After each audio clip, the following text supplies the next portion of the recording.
The chapter is long, so I'm only reading from verse 1 to 33. Isaac and Rebekah. Abraham was now very old, and the Lord had blessed him in every way. He said to the senior servant in his household, the one in charge of all that he had, "Put your hand under my thigh.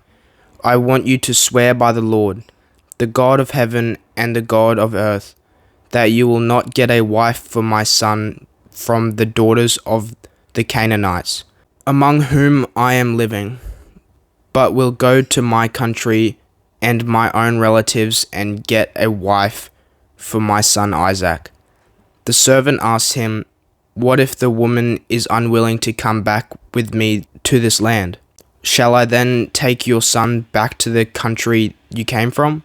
"Make sure that you do not take my son back there," Abraham said.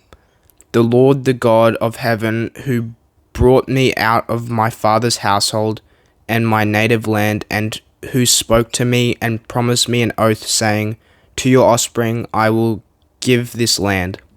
He will send his angel before you so that you can get a wife for my son from there.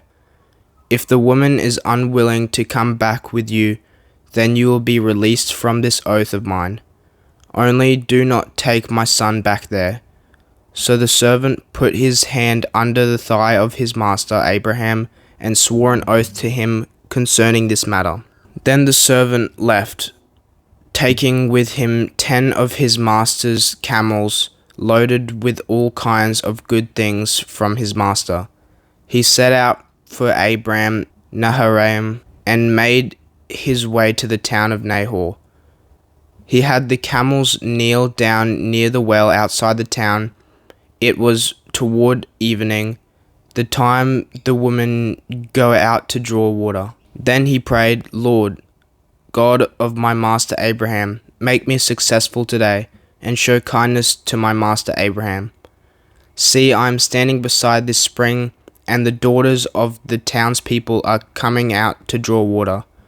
May it be that when I say to a young woman, 'Please let down your jar, that I may have a drink,' and she says, 'Drink, and I'll water your camels too,' let her be the one you have chosen for your servant Isaac.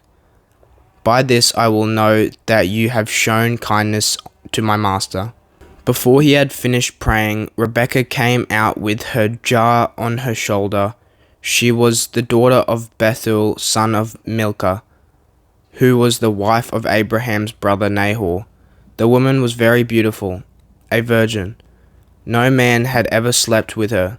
She went down to the spring, filled her jar, and came up again. The servant hurried to meet her and said, "Please give me a little water from your jar." "Drink, my lord," she said, and quickly lowered the jar to her hands and gave him a drink. After she had given him a drink, she said, "I'll draw water for your camel too, until they have had enough to drink." So she quickly emptied her jar into the trough, ran back to the well to draw more water, and drew enough for all his camels, without saying a word. The man watched her closely to learn whether or not the Lord had made his journey successful. When the camels had finished drinking, the man took out a gold nose ring weighing a becker and 2 gold bracelets weighing 10 shekels. Then he asked, "Whose daughter are you?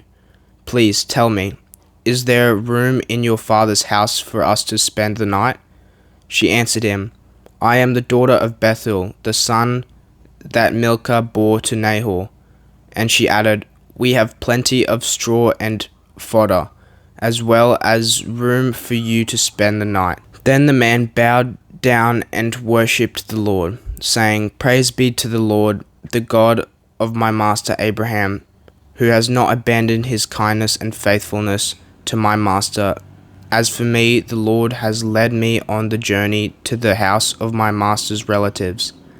The younger woman ran and told her mother's household about these things.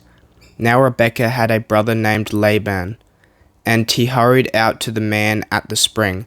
As soon as he had seen the nose ring and the bracelets on his sister's arms, and had heard Rebekah tell what the man said to her, he went out to the man and found him standing by the camels near the spring.